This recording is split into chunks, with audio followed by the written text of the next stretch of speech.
Sari pin up করে একদম modelling করে করে একদম ভিডিও বানানোর কি আছে। মূল উদ্দেশ্য হচ্ছে আমি দোকানে গেছিলাম, আইসাই যখন শুনলাম যে আজকাল দেখতেছি সুন্দরী কাজের বুয়াও বাসায় রাখা যাবে না। কেন জানেন? বলতেছি, অনেক সমস্যা সুন্দরী কাজের বুয়া বাসায় রাখলে। কাজের বুয়ারা আজকাল নখ বড় রাখে। হ্যাঁ, এটা তো কোথাও লেখা নাই যে কাজের বুয়ারা নখ রাখতে পারবে না, কাজের বুয়ারা বুড়ো প্লাক করতে পারবে না, কাজের বুয়ারা টোটালি লিপস্টিক দিতে পারবে না, এটা কোথাও লেখা নাই। আমিও জানি সেটা, কিন্তু দুঃখের কথাটা আপনাদের সাথে আমি শেয়ার করব। আমার দুঃখটা হয়েছে, দেখেন আমি দেখাইতেছি, তারপরে আপনারা কইবেন যে আমি কেন এই কথাটা বললাম। আমি আমার মতো এত মনে কষ্টে কাজের বুয়াদেরকে নিয়ে কে কারা কারা আছেন আমি জানি। অনেক পরিবারেই আছেন যারা আমার মতো কাজের বুয়া দিয়ে ঘরে নিজে কাজ করতে না পারে কাজের লোক দিয়ে কাজ করান। আমার মতো এই কষ্টটা অনেকেই ভুগতেছেন। তো সেটাই আমি এখন বলি, দাঁড়ান একটা জিনিস দেখাই আপনাদেরকে, তাইলেই বুঝবেন যে সুন্দরী স্মার্ট কাজের বুয়া রাখলেও বহুত সমস্যা। আবার নোংরা কাজের লোক, অসুন্দর কাজের লোক ঘরে রাখলে ভালোও লাগে না, রুচিতেও নেয় না। কি জ্বালায় আমি আছি। তা এখন আমি দেখাইতেছি ব্যাপারটা। এই যে যার কারণে বললাম না আমি এতক্ষণ যে সুন্দরী কাজের মহিলা, স্মার্ট কাজের মহিলা কি কি সমস্যা হয়, এই হচ্ছে তার একটা ধরন। নিশ্চয়ই কিছু বুঝতে পারেন নাই যে দিদি তো কতগুলো কাপড় দেখাই দিল, যে এটার মধ্যে আবার কি সমস্যা আছে। ভাই সমস্যা আছে, দেখাইতেছি। আমার তো আজকে অনেক দিন হয়েছে, আমার তো আজকে প্রায় কিছুদিন হয়েছে অপারেশন হয়েছে, আপনারা অনেকেই জানেন।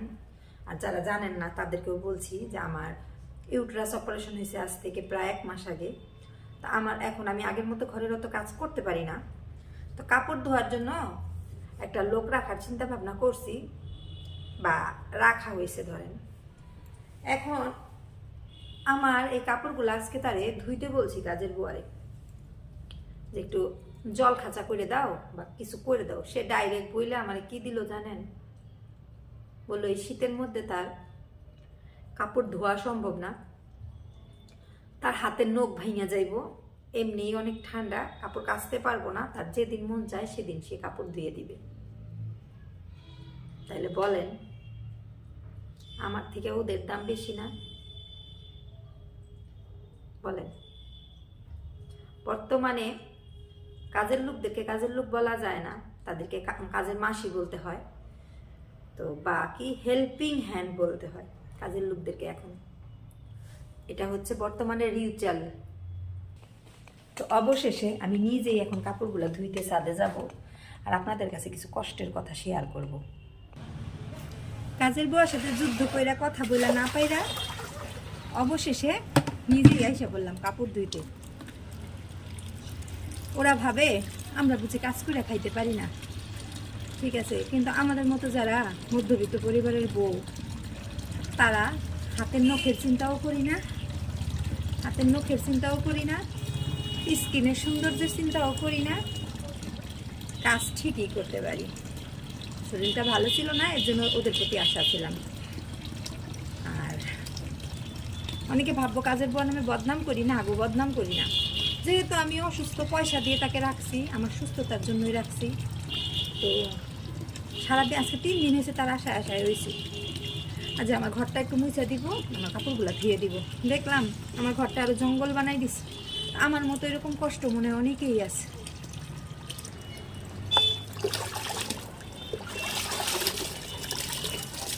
আমার একটা অভ্যাস, মানে বাসি কাপড়গুলো আমি যদি না ধুই আমার খুব বিরক্ত লাগে।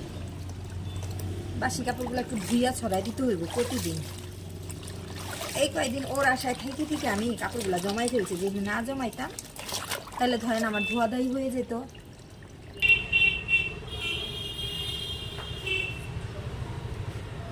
একটু কাপড় ধোয়ার জন্য কাজের কতগুলো কথা শুনলাম, বলো। ওরা ভাবছে যে আমরা বুঝি কাপড় চোপড় ধুইতে পারবো না,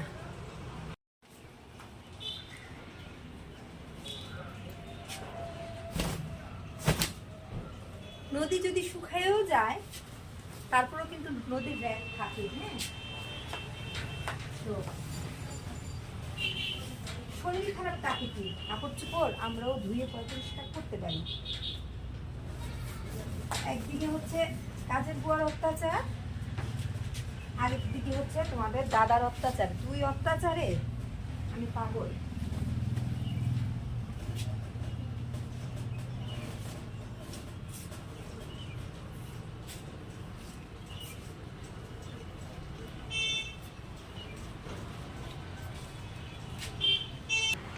তো কাপড় চোপড় ধুইলাম, কাজের বুয়ার দুঃখ তো প্রকাশ করলাম। তোমাদের দাদা আর কাজের বুয়াই দুইজনের দুঃখে আমি পুরা পাগল। একটা জিনিস তোমাদেরকে, আরেকটা সুন্দর জিনিস দেখাই। এই দেখো, এই গাছটা অনেক দিন হয়েছে ব্যাঙ্গালোর, আমি কলকাতা থেকে আইনে লাগাইছিলাম। এটা মানি প্ল্যান্ট গাছটা খুব সুন্দর হয়েছে। আরেকটা আছে নিচের দিকে, ওইটার থেকে এটা বেশি সুন্দর হয়েছে। এই যে এটাকে ঘরে নিয়ে লাগাবো। আর কাপড় ধুইতে ছাদে আসলেই একটা সুবিধা কি, যে আমি একটু গাছগুলোতে জল দিতে পারি। আর ওই যে শপিং মলটা তো দেখোই, জানলা দিয়ে সবসময় দেখাই আমি। দাঁড়াও, ঘরে যেয়ে নিই, তারপরে কথা বলতেছি। ক্লান্ত হয়ে গেছি। কাজ তো আমি করতে পারি, বাট আগের মতো তাড়াতাড়ি করতে পারি না, একটু সময় লাগবে। এত বড় একটা অপারেশন হওয়ার পরে রান্নাঘরটাকে যদি তোমাদেরকে দেখাই, তাহলে তো ধরো তোমরা আমারই বকা দিবা।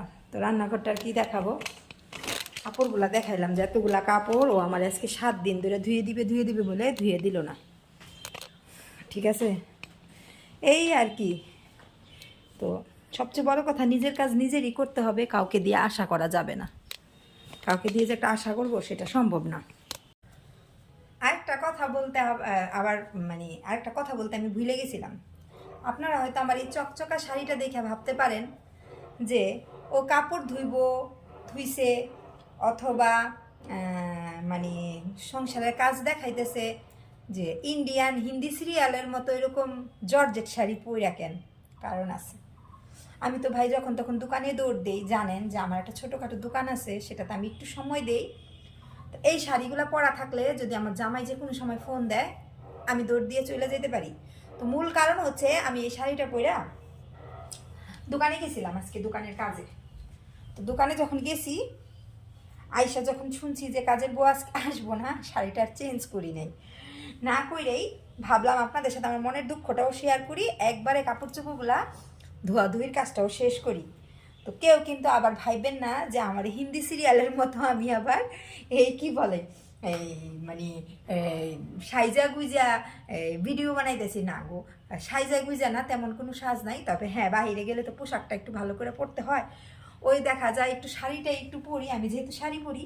তো এটাই আবার ভাবলাম যে না, এটা একটু বইলে দেই আপনাদেরকে, যে হিন্দি সিরিয়ালের মতো আবার ভাইবেন না যে ভিডিও বানাইতেছি, ব্লগ, ডেইলি ব্লগ, তার মধ্যে আবার জর্জেট শাড়ি পইরা এত হিন্দি সিরিয়ালের মতো এত নটঙ্গিরির কি আছে।